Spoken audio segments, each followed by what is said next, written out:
in your Bibles, please turn with me to Daniel chapter 12. Daniel chapter 12, and if you're following in the red Bible, it's on page 750. At the time that this book was written, Daniel was elderly. He was in his 80s, somewhere in his mid-80s.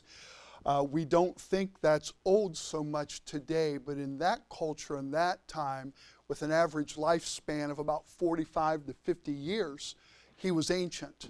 And we're going to take just a quick look at the life of this wonderful man, and behind that life, the God who is incredible and stabilizing and strengthening and very faithful. I'm going to try to talk about how God strengthens us. I think of the little saying that we used to teach children in junior church and Sunday school: dare to be a Daniel, dare to stand alone, dare to have a purpose firm, dare to make it known. It was about 586 BC. Nebuchadnezzar had invaded Israel, as I had shared with you several times before. And on that invasion, he destroyed the city of Jerusalem, destroyed the temple, and carried away people into Babylon. That was actually the third invasion that Nebuchadnezzar had carried out against Judea. In the first invasion, Daniel was taken captive, and he was taken to Babylon. And he lived in the palace the rest of his days as a top administrator in the Babylonian Empire. The prophet Ezekiel was taken away in the second wave, and he lived his life as a slave. Isn't that interesting? Ezekiel wasn't any less godly than Daniel. In fact, his book, which precedes Daniel in the order of the Bible, is much longer, greater in detail, rich with theological teaching, and yet he lived as a slave. It tells us that God has different plans, and He has different paths for His people. And His sovereignty and dealing from eternity, it's beyond our ability to figure out. Both godly men, both greatly used, but very different paths that they traveled. I'm going to pick up with verse 1. At that time shall arise Michael, the great prince who has charge of your people, and there shall be a time of trouble such as never been since there was a nation till that time. But at that time your people shall be delivered, everyone whose name shall be found written in the book.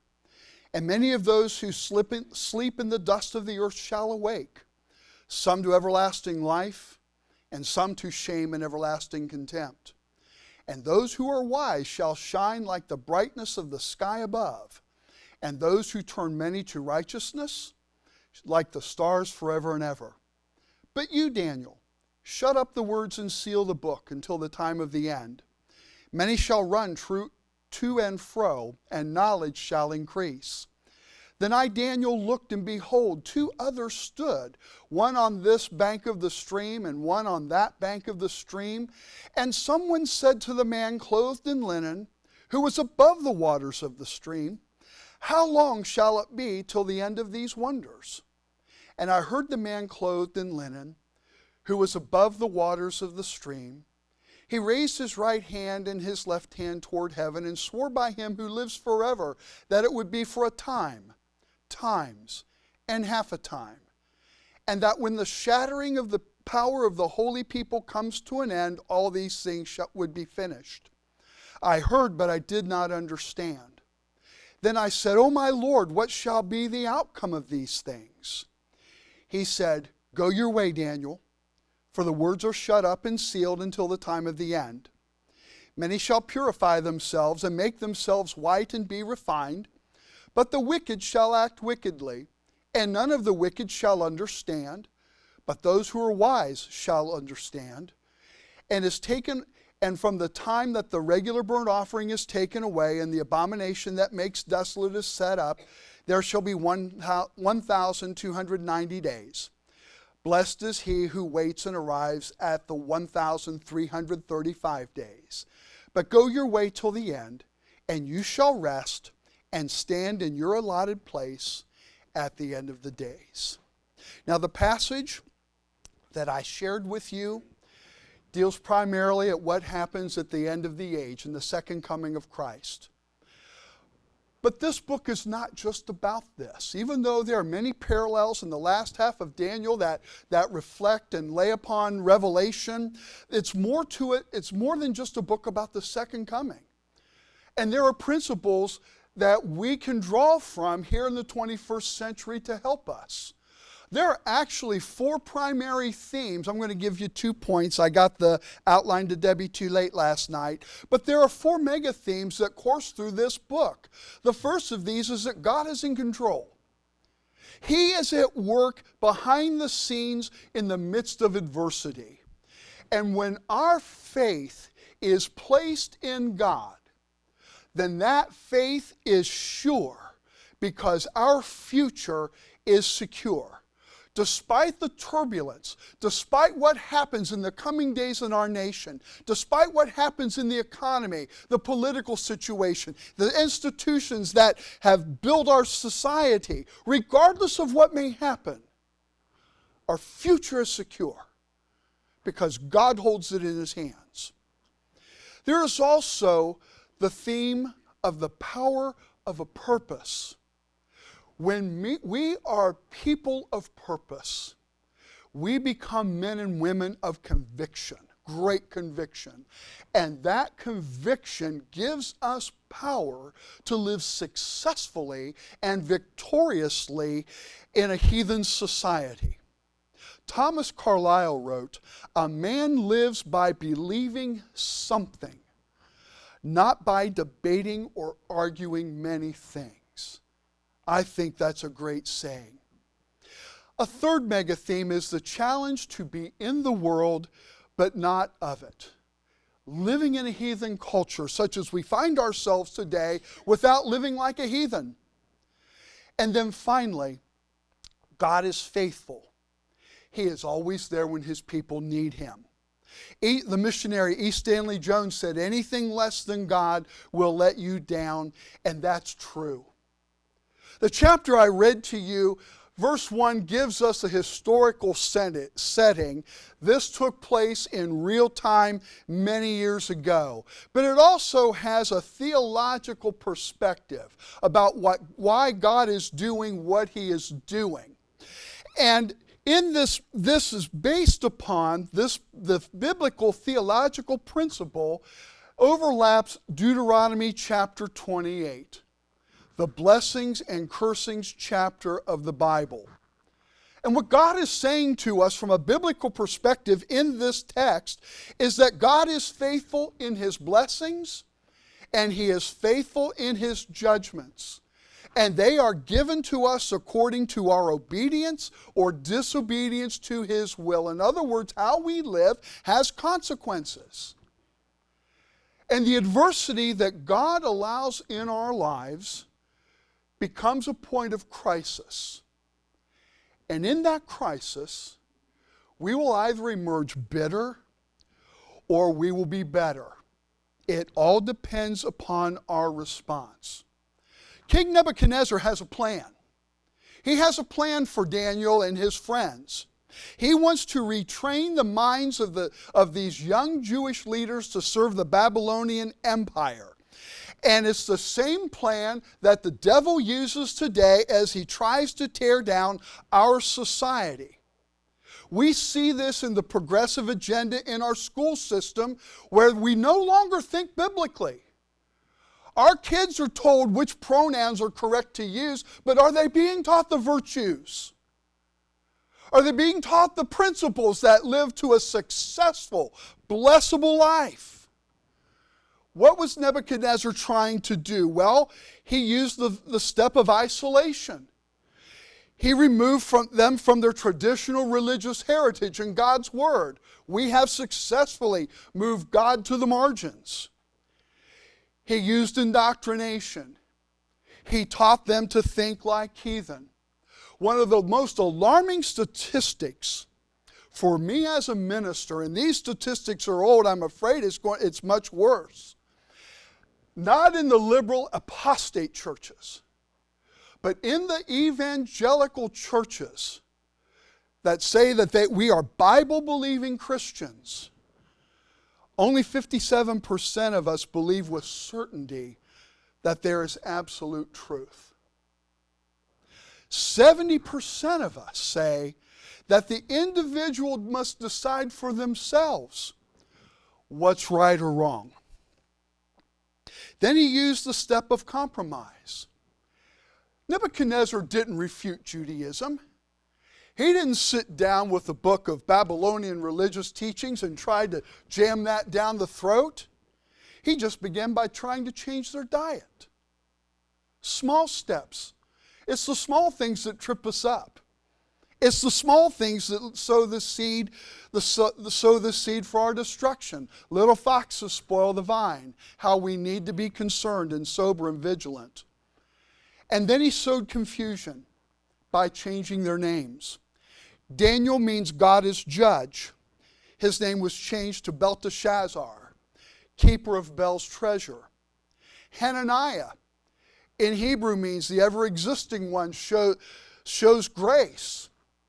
His name was changed to Shadrach, which means to be eliminated by the sun god.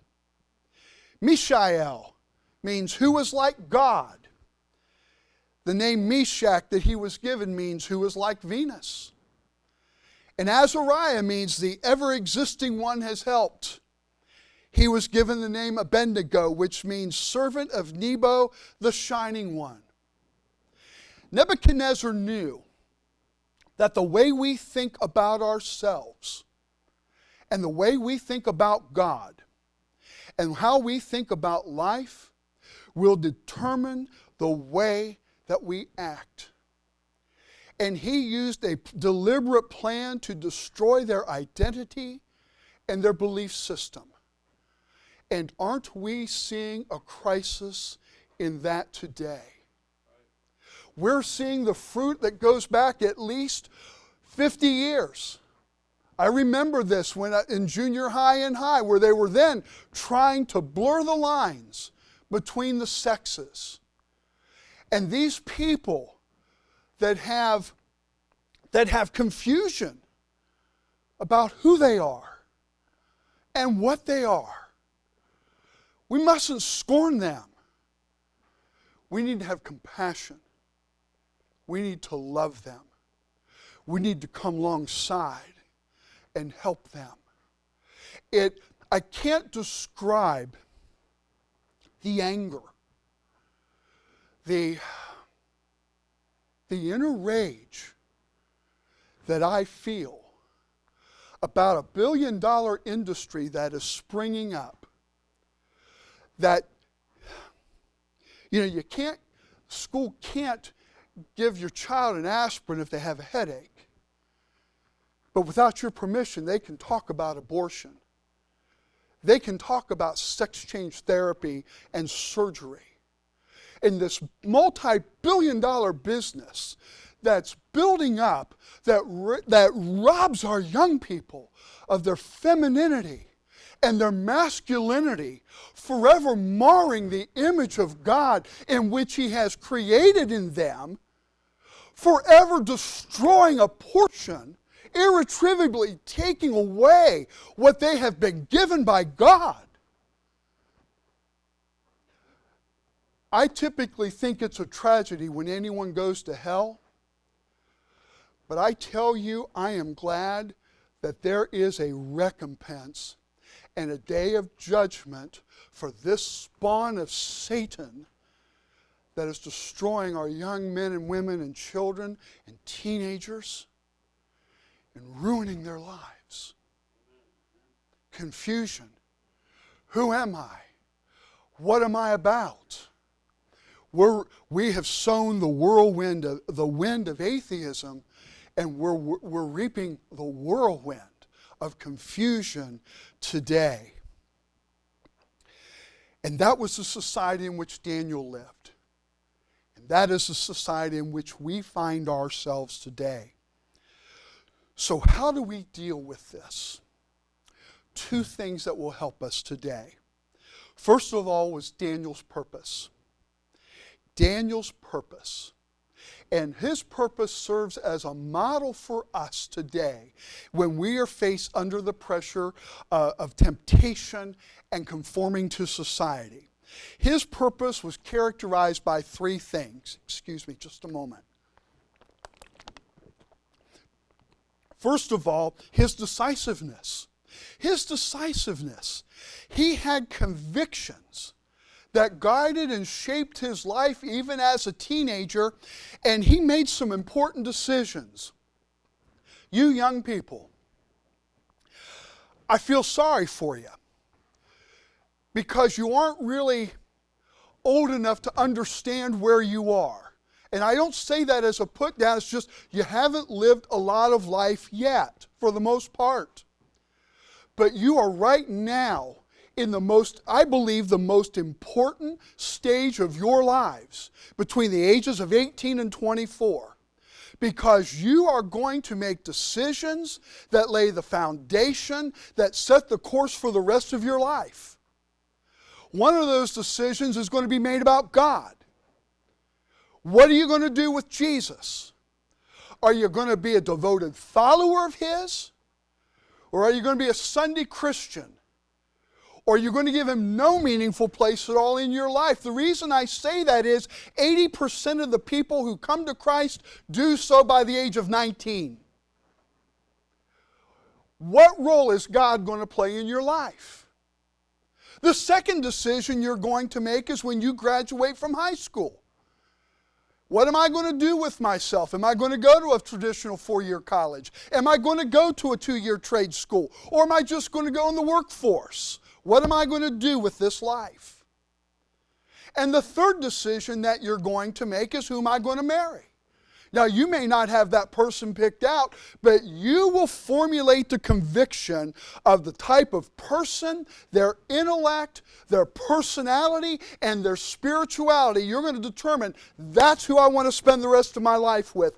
And I encourage you, as a pastor and friend, one who dearly loves you, only date and marry someone who loves Jesus as much as you do. Keep that standard high. But you're going to form that. You're going to form that. And it's important that you make good decisions.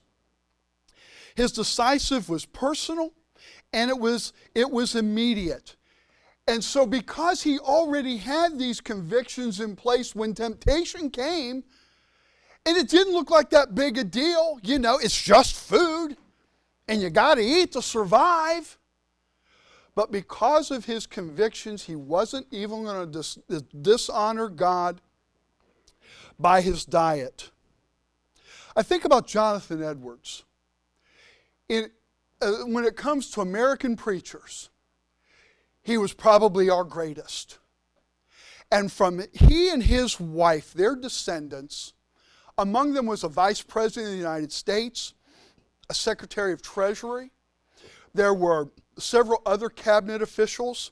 There were preachers. There were missionaries. There were college professors. There were college presidents. There were congressmen. There were senators. At the age of 19, he wrote out 75 resolutions that he determined would shape his life. And on his deathbed, he pulled out that list and he said, I have lived by these my entire life. We too often wish to experience life and live for the moment without giving any thought to forming convictions that will shape us and stabilize our lives. And then when adversity comes, we get blown away. And unfortunately, we reach a point where many people, they see that when that time comes, that the things that they have lived for really didn't matter. And they have little to show for their lives. I thought a lot about Craig this weekend as I was finalizing my thoughts. And at least 2 people, came up to me and said, wow, I didn't realize. I hope that kind of thing can be said about me. I want to tell you, when it came to writing Craig's eulogy, it was so easy it almost wrote itself. I knew him nearly half of his life, but years before I met him, he made decisions that he was going to live for God. He determined that he was going to be a man of God. And so it was very easy for me to share what I did about him because of those early decisions he made in his life. The most difficult funeral for me to preach is when I see someone, when I have someone there, and yes, they might have been saved, and they were a good person, but they don't really have anything to show for it in living for Christ. And I say, God, what am I going to say about them that will honor them, that will honor you, and help their family? Craig made it easy. He embraced the words of Ecclesiastes that encourages us to serve God in our youth. And if you've just been kind of schlepping along, whether you're 8 or 80, it's never too late to become a man or a woman of conviction and make him the basis, the purpose of your living. We need convictions, regardless of our age, that are wrapped around such words as purity, industry, integrity, fidelity, honesty, excellence, with Christ at the center. Take some time. Write some things down. And then put it where you can read it. Put it where you can read it. Also about his purpose, not only was he decisive, but he was humble. He was modest. He didn't go into the captain of the guard and rant and rave and get all ugly and say, I'm a Hebrew and I'm not going to do this. Gently, humbly, but firmly, he made his convictions and his position known. He approached the problem with grace. And then he had a sense of expectation. He really held the attitude that if he would just do what was right, not only do the right thing, but do it in the right way, that God would take care of him and meet the need. And so Daniel suggested a 10-day trial because he understood and he relied upon God's faithfulness. So we have Daniel's purpose. The second thing that I see here is God's provision. And God's provision was a result of his and his 3 friends' faithfulness. And that's why God blessed them, even over the small matter of what to eat. Because they wanted to serve God even in the little things of life, God met the need and took care of them. And because of that, their faithfulness today prepared them for their promotion tomorrow. These 4 men, they were taken to captivity about the age of 14 or 15, best as I can judge from what the scholars say. They were a captured people who had been deported to Babylon, and yet they lived the rest of their lives as high officials in the most powerful empire of the world in that time. Because they were faithful, God blessed them, protected them, and honored them. Jesus said, if you're faithful over a few things, I'll make you rule over many. Enter into the joy of your Lord. And then the third thing, God provided in their witness. First of all, with the king Nebuchadnezzar. In Daniel chapter 4, Nebuchadnezzar, Daniel shares, where'd it go? Daniel shares in chapter 4 Nebuchadnezzar's conversion experience. Because he had such a godly disposition, the king embraced Daniel, made him his chief advisor. They had a tremendous relationship, and through Daniel, God gave Nebuchadnezzar a warning and said, you need to repent. And Nebuchadnezzar received the message from Daniel but didn't embrace it, and he continued on. A year later, God took away his sanity for 7 years. He lived like a wild animal. And after 7 years, God returned his sanity, and Nebuchadnezzar repented, and God restored him to the throne. And this is what Nebuchadnezzar writes. And at the end of the days, I, Nebuchadnezzar, lifted up mine eyes into the heaven, and my understanding returned to me. And I blessed the Most High, and I praised and honored him that lives forever, whose dominion is an everlasting dominion, and his kingdom is from generation to generation. And all the inhabitants of the earth are reputed as nothing, and he does according to his will in the army of heaven and among the inhabitants of the earth. And none can stay his hand or say to him, what are you doing? At the same time, my reason returned to me. And for the glory of my kingdom, my honor and brightness returned to me.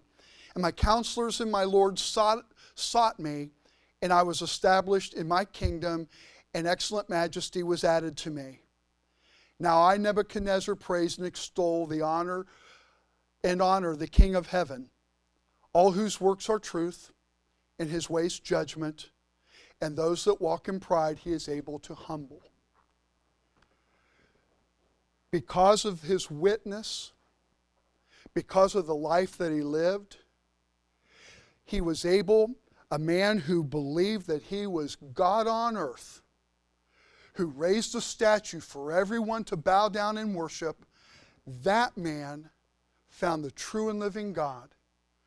And it was an Old Testament, what we would call in the Old Testament still a conversion to Christ. He was born again because of what he saw in Daniel's life. But not only that, but his faithfulness went on for future generations.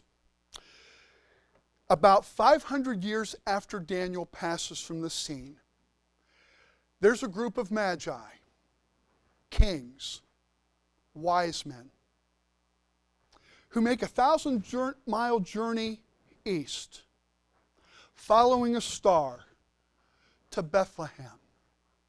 How did they know that that would signify the new king of Israel?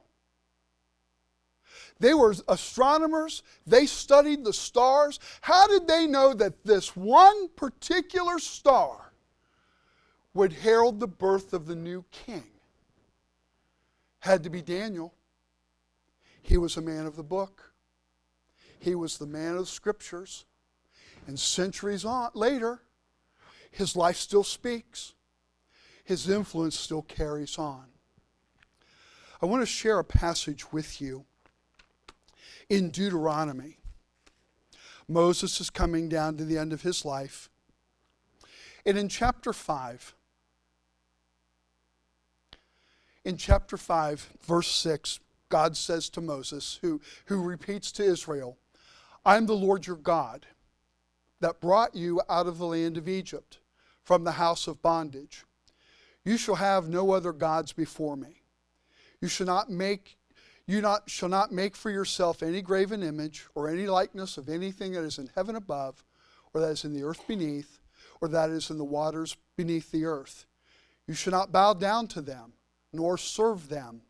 For I, the Lord your God, am a jealous God, visiting the iniquity of the fathers upon the children unto the third and fourth generation of them that hate me, and showing mercy unto thousands of them that love me and keep my commandments. If you're my age or older, maybe if you're younger, but certainly my age or older, you know Dr. James Dobson and the work that he did and Focus on the Family, and how he strengthened families and how God worked in his ministry.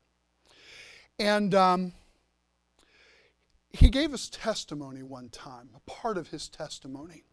He came from godly parents and obviously very godly, very righteous grandparents.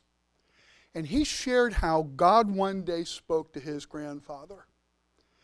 And God promised his grandfather that every member of the family for the next 4 or 5 generations would come to know Christ and to serve him. And when he gave that testimony, that prophecy and promise had been fulfilled. Our influence, God's provision when we are people of purpose, it lives on and carries on. Like I shared with you a couple of weeks ago in that sermon about setting your face. When you and I determine that we are going to be men and women of conviction, men and women of purpose, men and women who are determined to follow Jesus Christ, we may not make headlines, but we will make history. Because the legacy of your life, whatever it is, will carry on years after you and I have passed from the scene. And our children, our grandchildren, our friends, our fellow parishioners, it will continue on. Our lives will continue to speak. We live in a heathen culture. We live in a society that ever increasingly denies God. But if we will be men and women of purpose, God will provide for us so that we will not merely survive, but we will thrive in the midst of this, and we will emerge victorious. And when we all get to heaven, I'll see you there. So take heart. God strengthens us. God strengthens us, and he will help us through this difficult time, not just in our society, but in our homes and in our lives. He will see us through. Let's stand.